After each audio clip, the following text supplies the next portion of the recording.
கிறிஸ்துவுக்குள் பிரியமுள்ள சகோதர சகோதரிகளே, பலந்தரும் தேவன் எபிசோட் 1911 கர்த்தரை துதிக்கிறேன், மகிமைப்படுத்துகிறேன். இந்த நாளிலும் எரேமியா தீர்க்கதரிசனுடைய புஸ்தகம் 18ஆம் அதிகாரம் 2வது வசனம். நீ எழுந்து குயன் வீட்டிற்கு போ, நீ எழுந்து குயவன் வீட்டிற்கு போ, அங்கே என் வார்த்தைகளை உனக்கு தெரிவிப்பேன். ஆண்டவர் எரேமியா தீர்க்கதரிசிக்கு ஒரு ஆலோசனை தருகிறார். எழுந்து குயவன் வீட்டிற்கு போ, அங்கே என் வார்த்தைகளை உனக்கு தெரிவிப்பேன். ஏன் குயவன் வீட்டிற்கு போகச் சொன்னார் என்றால், குயவன் சரியான பாண்டமாக தன் கையில் உள்ள களிமண் வருகிற வரை அதை சரி பண்ணி கொண்டே இருப்பான்.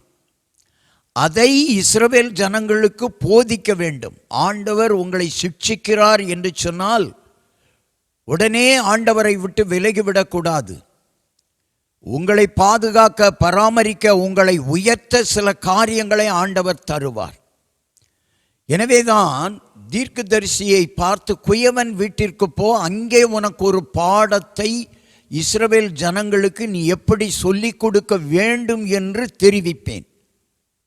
இன்றைக்கும் ஆண்டவர் தம்முடைய வார்த்தைகளால் அநேக ஆலோசனைகளை தந்து கொண்டிருக்கிறார்.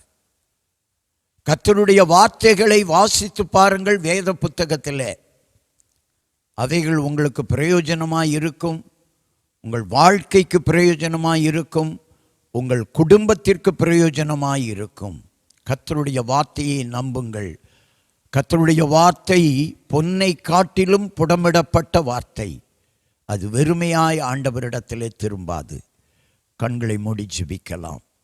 எங்களை நேசிக்கிற நல்ல தகப்பனே, கர்த்தருடைய வார்த்தைக்கு யார் யார் கீழ்ப்படுகிறார்களோ அவர்களுக்கு சில ஆலோசனைகளை சொல்லுவீர். கர்த்தருடைய வார்த்தைகளின் மூலம்தான் மற்றவர்களுக்கு எப்படி பிரயோஜனமாய் இருக்க வேண்டும், அல்லது கர்த்தருடைய வார்த்தை ஆபத்துக்களிலிருந்து எப்படியெல்லாம் விடுவிக்கிறது என்பதை கற்றுக்கொள்ள முடியும். இந்த செய்தியை கேட்டுக்கொண்டிருக்கிற அன்பு சகோதர சகோதரிகளை, கர்த்தருடைய வார்த்தைக்கு கீழ்ப்படியுங்கள். இந்த வார்த்தை உங்களை உருவாக்கி உயர்த்தும். இயேசுவின் நாமத்தில் ஜெபிக்கிறேன் பிதாவே, ஆமென்.